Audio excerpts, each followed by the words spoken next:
Assalamualaikum warahmatullahi wabarakatuh. Hey guys, thanks for click this video and welcome to Vina Share Something.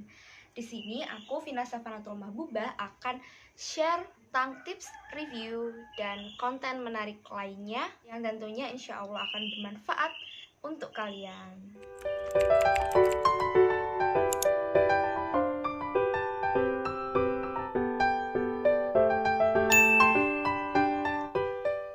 Hari ini kita akan bahas sesuatu yang menurutku dikepoin maba, juga mahasiswa lain, sama mahasiswa yang dari dulunya emang ngambis nih, yang pas SMA, SMP ngambis, itu biasanya kepo sama ini. Yap, betul banget.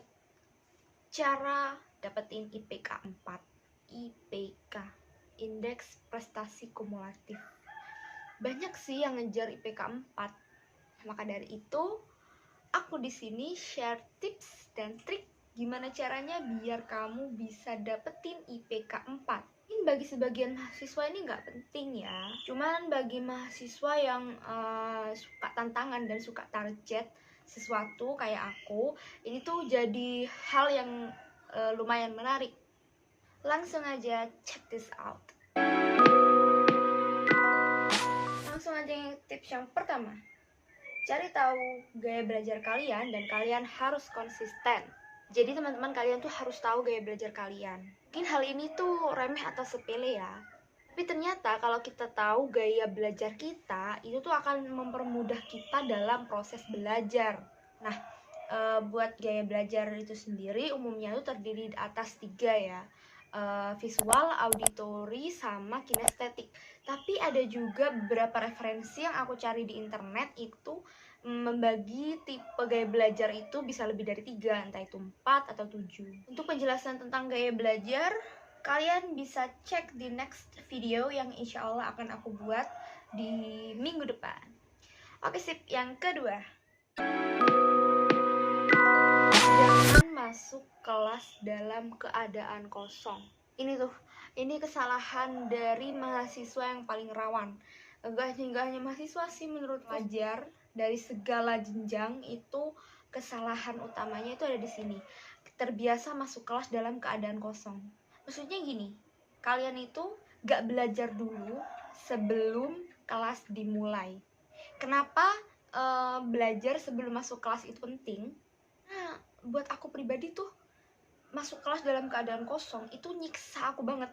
Itu gini, biasanya kan bapak ibu dosen itu di kontrak kuliah itu kan ngasih tahu nih materi apa aja yang akan kita pelajari selama perkuliahan 1 semester di matkul ini. Nah, pas perkuliahan berlangsung, biasanya bapak ibu dosen itu tanya-tanya dulu tentang materi apa yang akan kita pelajari.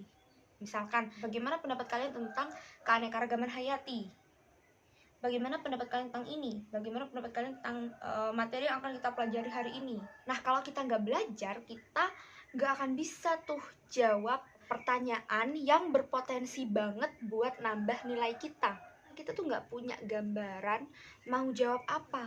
Karena bisa jadi pengetahuan kita tentang materi itu mungkin kita sebelumnya pernah tahu, tapi kan minim, terbatas, atau bisa jadi tahu banyak cuman kan lupa. Padahal biasanya kalau kita jawab pertanyaan yang ditanyain dosen pas materi mau dimulai, itu potensi untuk kita dapat nilai itu tinggi, dan itu masuk ke nilai keaktifan.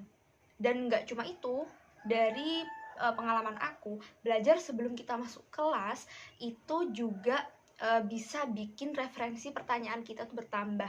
Jadi biasanya kan bapak ibu dosen kalau udah nerangin materi nih, biasanya kan di belakang-belakang itu kan tanya apakah ada yang mau ditanyakan.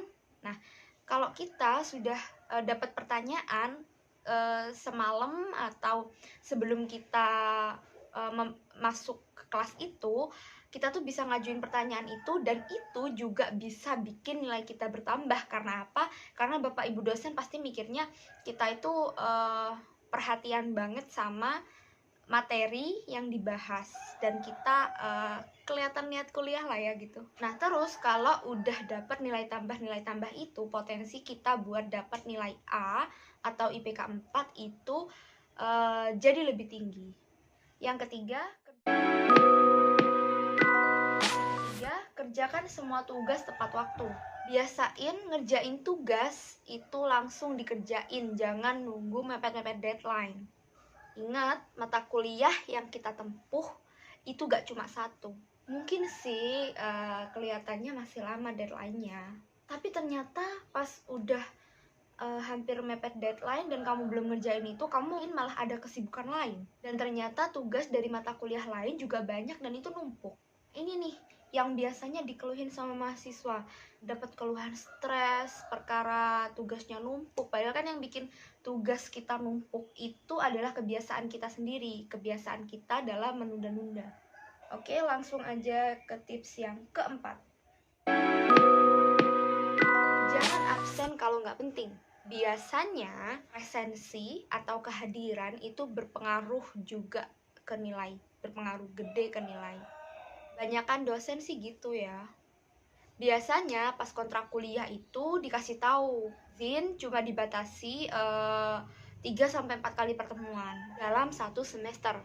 Kalau lebih dari itu kadang sih dikasih, atau bahkan yang lebih parah lagi ada beberapa dosen yang ngasih konsekuensi nilai C atau bahkan ngulang perkuliahan di semester depan. Oke, langsung aja ke tips yang kelima. Minimalisir ikut organisasi. Jangan semua UKM diikutin. Ya itu gak mungkin juga sih, cuman kalau saranku jangan terlalu banyak ikut organisasi. Karena apa?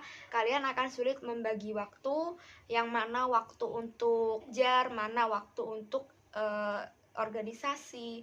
Itu kalian bakalan sulit ngaturnya kalau kalian ikut lebih dari satu organisasi. Beda ya kalau tujuan kalian kuliah dari awal memang cari pengalaman, gak apa-apa ikutin organisasi yang banyak, tapi konsekuensi sama nilai yang kamu dapat. Tapi kalau yang kamu targetin emang nilai, aku saranin kalian jangan pernah ikut organisasi yang terlalu banyak. Ikut aja 1, 2, cari pengalaman organisasi aja. Aku rasa itu aja tips dari aku. Thanks for watching this video until end. Dan pesan dari videoku yang kali ini adalah nilai itu penting. Bener, nilai itu penting. Tapi yang gak kalah penting dari nilai itu adalah bagaimana kalian berproses untuk mendapatkan nilai tersebut. Nilai itu hanya hasil.